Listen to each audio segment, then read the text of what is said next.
I want to thank you for your great remarks. No, it doesn't say that.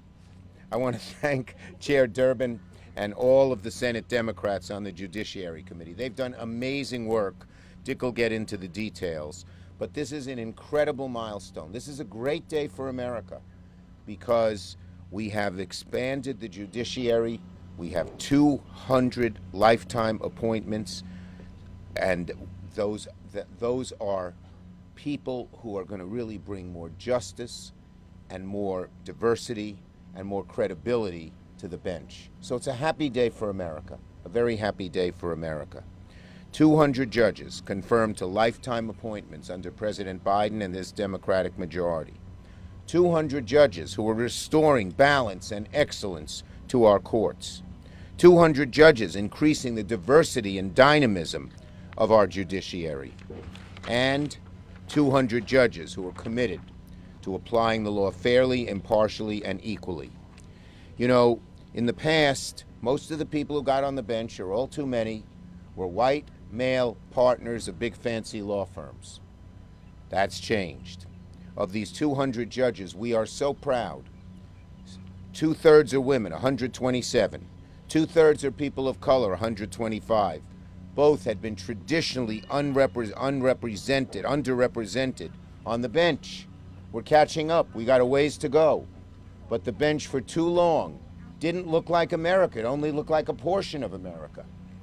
And now we are expanding to realize that all of America should be on the bench with federal judges who have such power.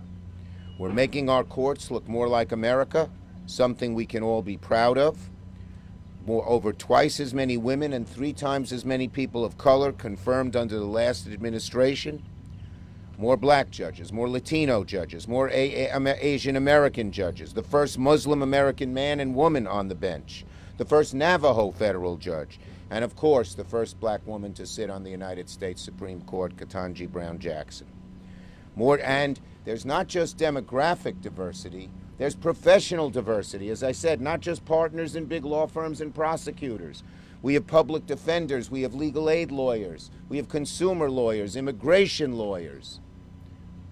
Lawyers who have represented all kinds of people who deserve representation on the bench.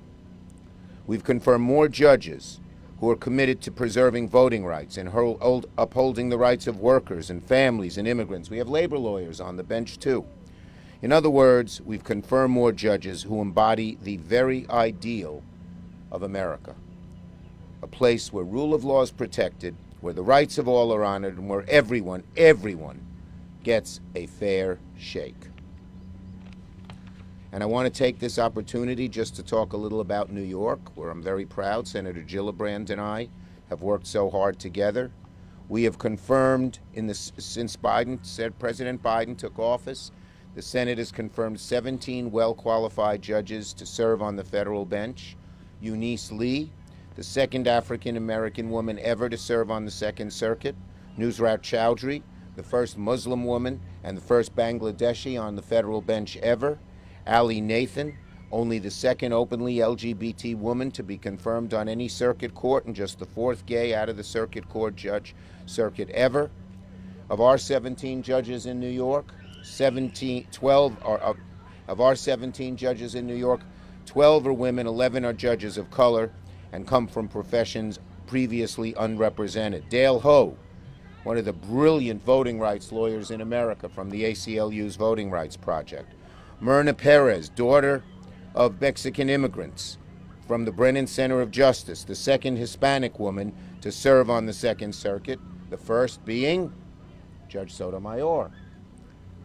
Nina Morrison, formerly an attorney for the Innocence Project and one of 2 openly LGBTQ district judges in the Eastern District.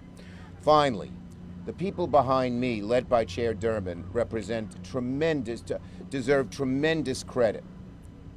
You know, the Judiciary Committee is often a contentious committee. We got a couple of the people from the other side who always like to pick fights, but these folks have been stalwart in sitting through them and making sure these judges are confirmed. The Judiciary Committee has done an amazing job. I salute them, and I want to call on their great leader, Chairman Durbin, to say a few words. Thanks, Chuck. This is an exciting and historic moment. When you think about the credibility of our courts from the Supreme Court on down, it's not because they own an army to enforce their will. It certainly isn't because they have billions of dollars in media budgets to bend public opinion. It's their integrity and credibility that's at stake. When we were given this opportunity under President Biden to fill the vacancies in the federal judiciary, we of course looked to him first for guidance. He asked us, and I think we've met his request, to bring more diversity to the federal courts. When you walk into a courtroom and your freedom and your business and your family's interests are at stake, you'd like to look up there and see a judge that you believe really understands your way of life, your plight in life, what you face. That means more diversity, black, white, and brown, women, people, minority groups that were not represented in the federal courts. So we set out to do that, and we did it, achieving 200 today and more to follow. I hope many more the rest of this year. It's been, yes, I hope it is heard by someone. But the bottom line is, it was not an easy task.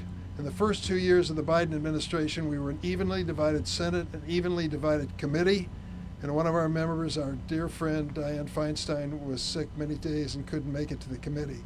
We still managed to achieve this goal with her cooperation and her heartfelt interest all the way. We've also had an amazing challenge to make this a bipartisan approach. 90% of the judges that have been approved were with bipartisan roll calls. 3/4 of those roll calls for the circuit court had bipartisan roll call support. So we've done our best, and I've reached out to many Republicans, some of whom I really didn't know very well, and said, let's work together with the White House and see if we could fill vacancies. I was fortunate, even under the Trump administration, to fill, with Tammy Duckworth, to fill every vacancy in Illinois under that administration. You can do it if you're willing to compromise and willing to really work together, and that has happened. So where do we go from here? Well, with these new members of the judiciary, we have about 20% of the federal judiciary will be brand new under President Biden.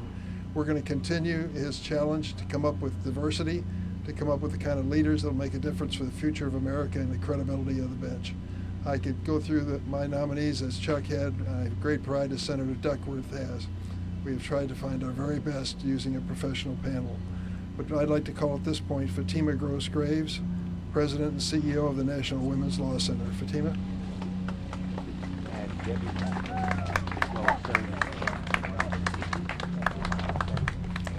Good morning.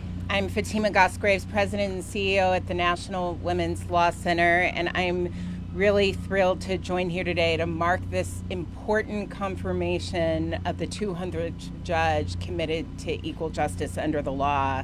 For us, it's more than a number. It represents a significant step forward, and I want to just echo the number that Senator Durbin put out there of 2/3 of those confirmations being women. So we commend the Biden administration, Leader Schumer, Senator Durbin, all of the members of the Senate Judiciary Committee who've been working so hard, and the entire Senate who shared a commitment to a fair and impartial judiciary, a judiciary that's poised to protect the rights of those who are most vulnerable members of our society. It's been really inspiring to see these unprecedented numbers, especially of women, particularly of women of color. We've seen the historic appointment, of course, of Justice Ketanji Brown Jackson just 2 years ago. We've seen the confirmations of dozens of civil rights lawyers, of former public defenders. We've seen confirmations that we really believe are essential to creating a judiciary that will protect all of our rights and that will reflect the diversity of this country. This milestone is a testament to our dedication to building a judiciary that serves all of us, but we also know that the work is not done, and we won't stop until every judicial vacancy is filled with judges who embody fairness, who embody integrity, and a commitment to justice. And our democracy and our courts are at such a critical crossroads. We need a federal judiciary filled with fair-minded, filled with ethical judges who are poised to protect our democracy and the civil rights that we have fought so very hard to achieve. And in our view, time is of the essence to fill every single judicial vacancy with nominees who bring valuable lived experience, valuable professional experience to the bench. The federal courts, they shape the lives of people in this country every single day, from the workplace, from their ability to access the health care they need in their own communities. Our future really depends on these confirmations. Every judicial seat matters for our communities, for our rights, and for our future. So we look forward to working with the White House and with the senators who are here today and those who are not to continue prioritizing filling all remaining judicial vacancies with fair and impartial nominees who are committed to equal justice, who are committed to gender justice. Our communities depend on this. We look forward to working with you all. We are celebrating this 200th, and we are urging us all together to keep going. Thank you very much. I'd like to call on my colleagues on the committee who have just done an amazing job. This committee is a challenge because you have to be physically present, sitting in your seat to vote for one of these nominees. So attendance is a critical element. I want to call in order of seniority, first from the state of Minnesota, Senator Klobuchar. Oh, well, thank you very much, Senator Durbin. As they say in the Senate, everything's been said, but I haven't said it.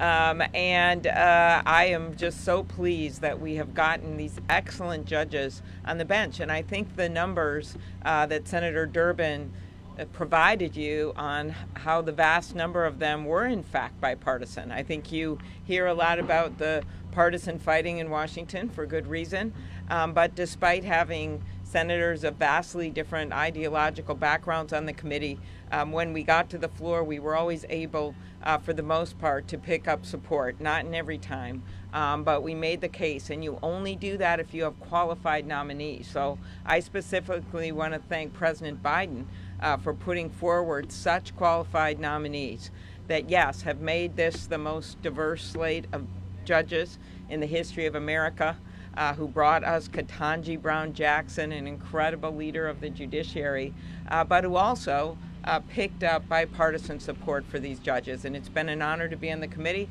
We've got a number of Minnesota judges through. I'm not going to name them all, but one of them includes Jerry Blackwell, who was the lead prosecutor in the George Floyd murder case of Chauvin.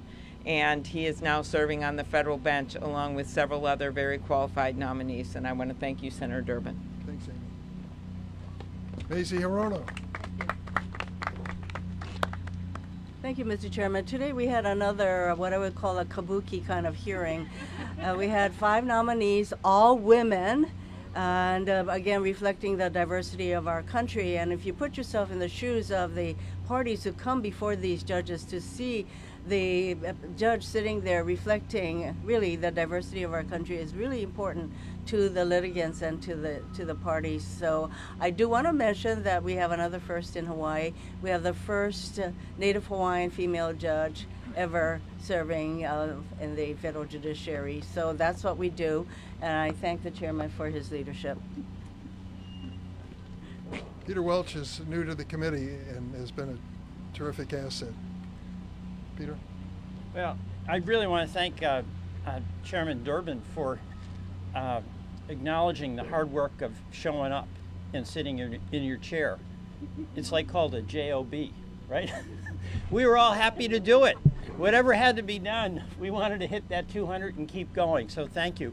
But number one, we have to have a strong judiciary that has integrity, a commitment to justice, that takes the rights of citizens very seriously, protects their freedoms under the Constitution. And we have done a good job getting that restoration of balance. A long way to go, but this is terrific. Secondly, we've talked about the diversity. You know what's so magnificent? We are finding qualified people from every community that makes up America. They are like smart. They have a record of public service and real commitment. They have put their ability to serve, their desire to serve ahead of a careerist opportunity, oftentimes on where they make an awful lot more money. And it comes from across the country. People of color, LGBTQ, former public defenders. I'm one, but they have not been really represented, so it's been terrific. It's been very, very wonderful for me as a new committee member to play a supporting role, and I just, all of us commend Senator Durbin. In his style and approach allowed us to get a significant amount of cooperation from the ranking member, and that's all attributable to you, but it gives, I think, all of us some confidence that these are really qualified people on the level and are going to be great public servants. Thank you. Thanks, Peter. Jessalyn McCurdy is Executive Vice President for Government Affairs, the Leadership Conference on Civil and Human Rights. Thank you, Senator Durbin. I'm so glad to be here alongside my coalition partners and our Senate champions today on this historic day. 200 judicial confirmations. We are so pleased and have worked so tirelessly with our champions and our coalition partners to ensure that judicial confirmations from the Biden administration have gotten across the finish line. For decades, the civil rights community has been at the forefront of this work because we know that each confirmation of a judicial nominee who is dedicated to equal justice makes a difference in the lives of people who appear in the judge's courtroom and to all of us who are impacted by the decisions that these judges make. Today, with the important leadership of President Biden, Chair Durbin, the Senate Judiciary members, and Majority Leader Schumer, we have pushed for and secured the confirmation of historic numbers of women, people of color, and other judges who have long been excluded from the federal bench. And crucially, more than 40% of the 200 confirmations have been of judges with significant experience protecting and advancing civil and human rights. We have made it clear, civil rights lawyers, public defenders, and other lawyers from professional, diverse backgrounds belong on the federal bench. But the truth is, while 200 nominations is a historic milestone, we can't stop here. We urge the White House and senators to fill all remaining judicial vacancies with diverse, qualified nominees who are committed to civil and human rights. And we urge the Senate to confirm the diverse and tremendously qualified nominees who are pending on the Senate floor. For the future of equal justice, for the future of fundamental rights, for the future of a multiracial democracy, this work must be a priority. Communities across the nation depend on federal courts and federal judges to fairly administer justice for all people in America. And we just must do everything to ensure that they can fulfill that promise. Thank you very much. Senator Blumenthal of Connecticut is a member of the committee. I give him an invitation to say a few words and say some good things about the chairman. Right this way. I am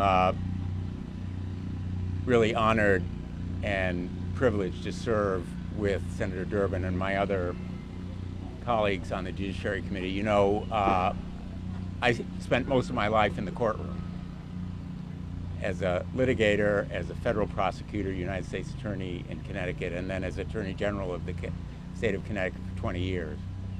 When I'm asked my occupation, what I say is trial lawyer. So I know firsthand what a difference a good judge makes, fair and smart. A judge who understands America, not just one strata or one segment of America, but all of America. And those kinds of people are the 200 that have been nominated and confirmed by this president. I'm so proud to be a part of that legacy. And when all is said and done, when all of our accomplishments are measured, our legacy will be these 200 judges and the others whom we will confirm. And the reason is they will continue to serve. When my 4 children appear in court, they're all becoming or are lawyers, proud of them. They will be appearing before these judges well after I am gone. These judges will continue to serve justice. They are literally the face and voice of justice in America. And they are one of the biggest achievements of this Congress and this administration. And I just want to thank all of the advocates and activists for holding our feet to the fire. Yes, they are the reason, or a good part of it, that we're doing what we're doing. They are holding our feet to the fire. They are holding a high standard. They are demanding action and integrity. And let no one doubt that it's taken a lot of work to do it. I want to credit my great colleague, Senator Durbin, as chairman, because I can tell you, behind the scenes, as well as publicly, he has pushed relentlessly. He has given us no quarter. He is relentless. And it is a tirelessness on behalf of justice that will be, I hope, all of our legacy, certainly his. And I am really proud to stand here today. Thank you, Mr. Chairman.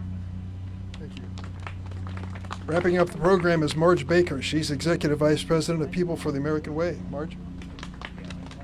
Thank you. Thank you so much. I am so pleased to be here, and thank you, Senator Blumenthal, for recognizing the coalition's work on this. I'm proud to be here with my colleagues, and I see a number of members of the coalition here, and it has been truly an effort, a wonderful effort that has gotten us to this point, with the tremendous assistance of the Senate Judiciary Chair, Senator Durbin, Senate Majority Leader Schumer, and of course members of the committee who are really there and really continuing to stay there and do the hard work that it takes to get this done. So congratulations to all of you and to us and to President Biden on this exceptional achievement. Courts matter. Who sits on our courts matters. The American people know in their gut the role the courts play in their everyday lives, in the health and well-being of their families, from access to abortion care, to IVF treatments, to gun safety, to clean air and water, to our rights as workers and consumers, our right to be free from discrimination, and our fundamental right to vote. They know the role that courts play in their lives, and they know it matters how much it matters to have fair-minded judges on the bench, ones with a demonstrated commitment to equal rights and justice for all, not just for the privileged and powerful. They know how important the milestone we celebrate today is, and how important it is for the President and the Senate to continue filling our courts with excellent and fair-minded judges. The quality of the 200 Biden judges confirmed so far is absolutely stunning. They are brilliant, professionally diverse, in tune with the experiences of real people, record numbers with backgrounds as public defenders or civil rights and public interest service. Nancy Abudu, Nicole Berner, Ariana Freeman, Dale Ho. I won't go on, I've only got a few minutes here, but it's huge. 2/3 are people of color, 2/3 women. More black women added to our appeals court than in all previous administrations combined, including the first black woman on the Supreme Court, Ketanji Brown Jackson. So thank you, President Biden, Senator Durbin, Senator Schumer, who had to leave, senators on the committee. Thank you so much. This is a record to be proud of and to build on. There's so very much more to do. We have stellar nominees in the pipeline: Adil Mangi, Nancy Maldonado, Amir Ali, Mustafa Kasabi, Sarah Russell, Dina Coggins from California, who we expect to be confirmed this afternoon as the 201st confirmation. So we will get to 201 today, this afternoon. Rebecca Pinnell, Brian Murphy, and no doubt similarly stellar nominees. So let's celebrate this exceptional milestone and dedicate ourselves to completing the job. Fill every vacancy we possibly can, because the people deserve justice and fairness from our courts. So thank you so much. Moments before the lawnmower chops us up. I want to thank all my colleagues and the supporters who come out today. It is an amazing achievement. We're just getting started. Thank you all very much.